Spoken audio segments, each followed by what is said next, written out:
कितने लोग रेडी हैं आज? पक्का? ओके, इससे पहले कि हम मीटिंग शुरुआत करें, मैं एक छोटा सा प्रभु का दास होने के नाते आपको अपने मुंह से एक ब्लेसिंग देना चाहता हूं। लेंगे? मेरा यह विश्वास है कि आने वाले समय में आपको परमेश्वर पूरी तरह से पवित्र आत्मा से भरेगा। आमीन। Yes, wonderful. शारीरिक लोग हमेशा शारीरिक गॉस्पल की तरफ अट्रैक्ट होते हैं। अगर आप उनको बोलोगे ना आने वाले समय में खुदा तुम्हें iPhone 10 देगा और वो खुश होते हैं ना, तो आप समझ जाओ ये शारीरिक लोग हैं। लेकिन अगर आप किससे ये कहो इन कमिंग डेज आप पवित्र आत्मा से भर जाओगे, और अगर उनको लग रहा है कि हाँ, तो वो सच में राइट प्लेस पर हैं। एटलीस्ट आगे बढ़े नहीं बढ़े वो नहीं पता है, लेकिन एटलीस्ट वो डिजायर राइट है। आज मैं एक सिन के लिए बात करना चाहता हूं। आप जानते हैं घमंडी आदमी की पहचान किस तरह होती है? बाइबल के अंदर सिर्फ एक ही ऐसा पाप है जिसके विषय में खुदावन कहते हैं मैं ऐसों का सामना करूंगा, फाइट करूंगा मैं इनसे। 63 आइज़ाया में लिखा है, जब उन्होंने मेरे पवित्र आत्मा का अपमान किया तब मैं उनका दुश्मन बन गया। आपको पता है वो कौन से लोग होते हैं जिनका परमेश्वर विरोध करता है, उनके अगेंस्ट में खड़ा रहता है? और वो पाप है घमंड। बोलिए घमंड। आप जानते हैं जो भी ऐसा कहते हैं मुझ में नहीं है, तो आप में 100% है। घमंड के अंदर सबसे बुरी बात यही है, वो कभी आपको महसूस नहीं होने देगा कि आप बुरे हो।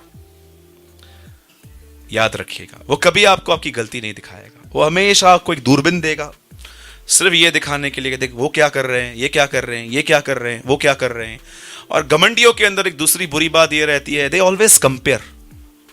वो हमेशा लोगों अपनी बातें कंपेयर करते हैं, और ये तो जाहिर होने वाला घमंड है। एक घमंड तो ऐसा है, अच्छे भले बिलीव नहीं करते कि मुझ में है, वो है स्पिरिचुअल प्राइड।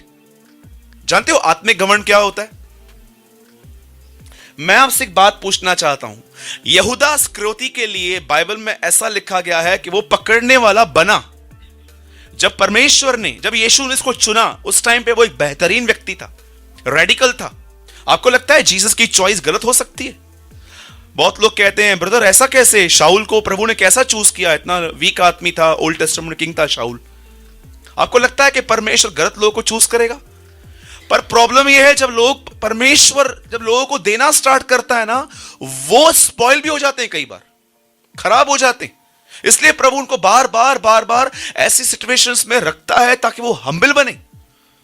अब सुनिए मैं क्या बोल रहा हूं, यहां पर ध्यान दीजिएगा।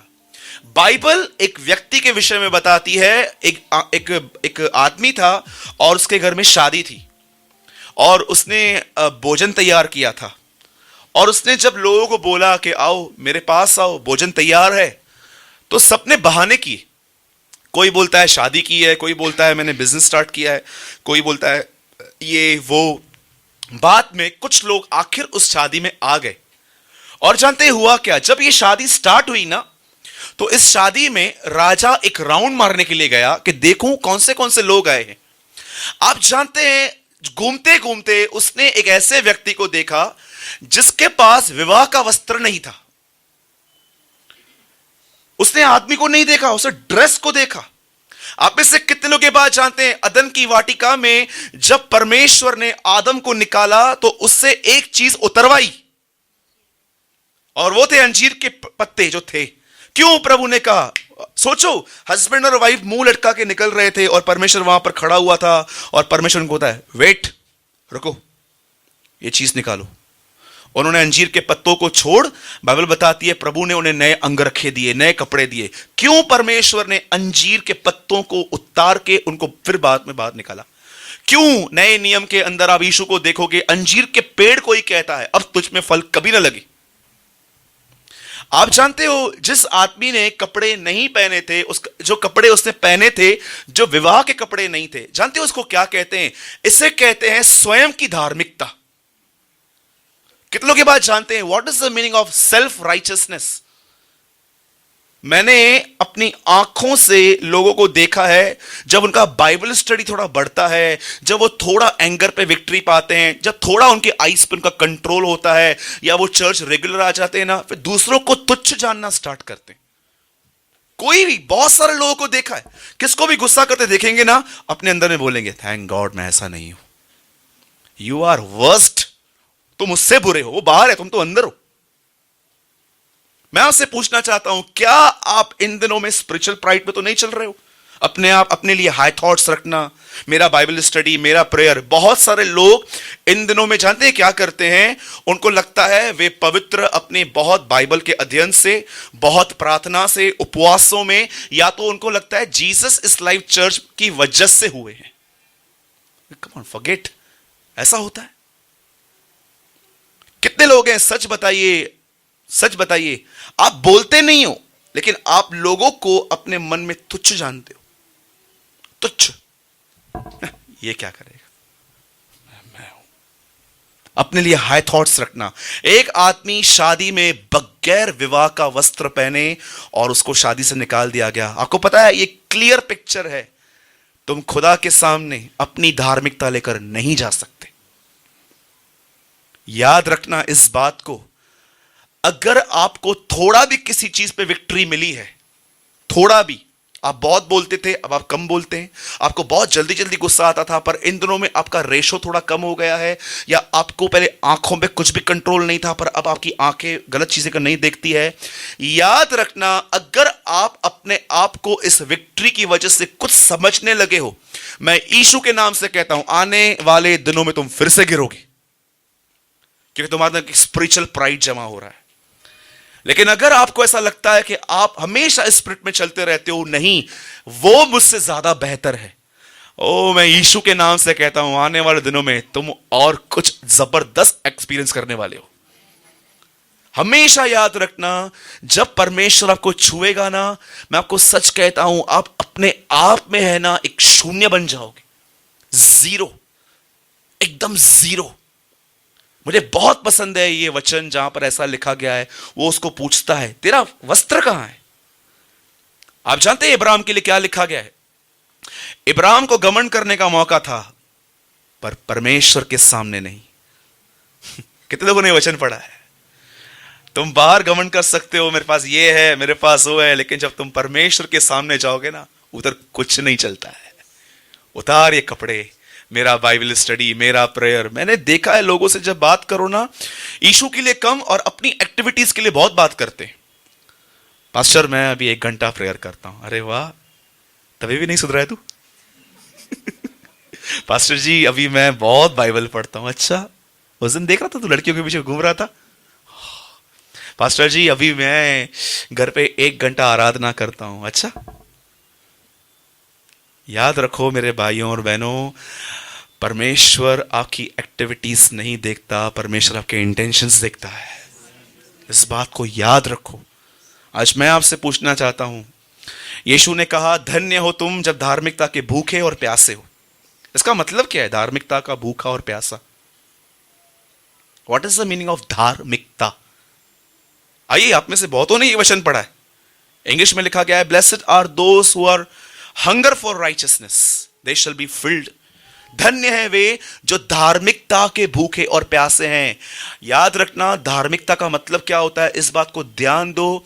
सिंपल हिंदी में बता रहा हूं, यीशु कहता है धन्य है वो जो मेरी तरह जिंदगी जीने के लिए भूखे और प्यासे हैं, वे तृप्त किए जाएंगे। और जानते हो, जब वो तृप्त किए जाएंगे, उसके नीचे क्या लिखा है?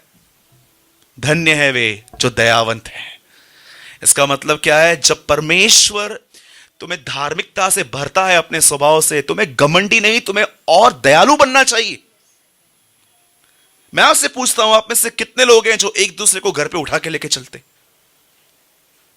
मैं इस दुनिया का सबसे कमजोर व्यक्ति हूं, और मैं आपको कहता हूं मैं एक अनपरफेक्ट आदमी हूं जो एकदम परफेक्ट परमेश्वर के साथ रहता हूं, पर मैं आपको सच कहता हूं वो मुझे हमेशा संभालता है। आप कितनों को संभालते हो? जब आप घर में माथा फोड़ी करके थक जाते हो, कितना समझाऊं ब्रदर, समझते नहीं है ये लोग। टेल मी, कितने लोग ये फील कर रहे हैं, हाथ मत उठाइएगा प्लीज, हाँ हाथ मत उठाइएगा।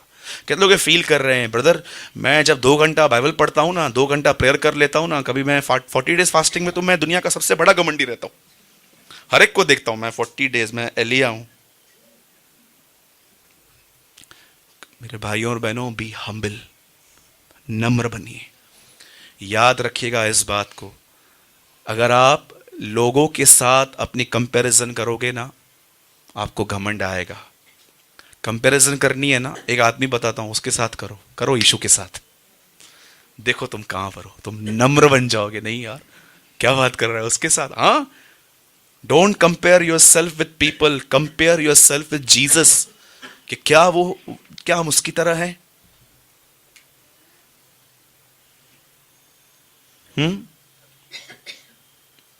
आइए सब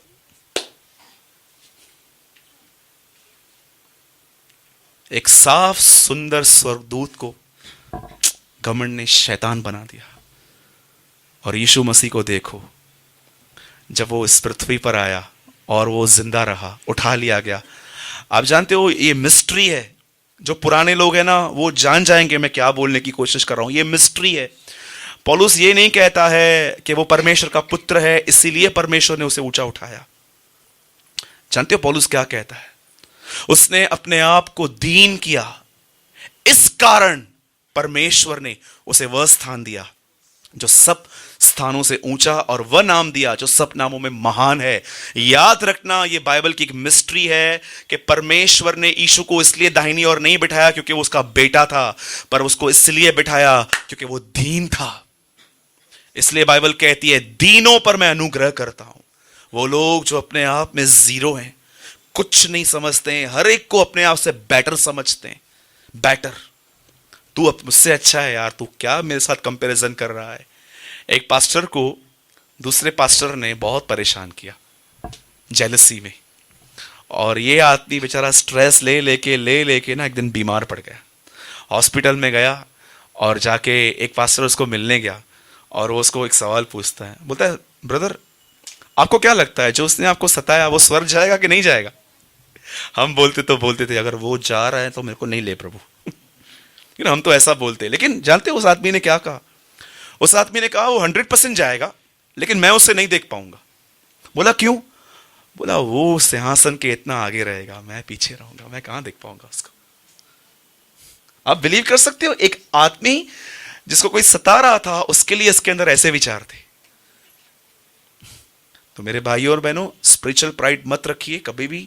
अगर आपको लग रहा है कि आप प्रभु में बढ़ रहे हो, तो अपने आप को कुछ न समझिए, उल्टा दूसरों को संभालिए, अपने परिवार को संभालिए, उनको प्यार कीजिए, उनके लिए दुआएं कीजिए। ओके?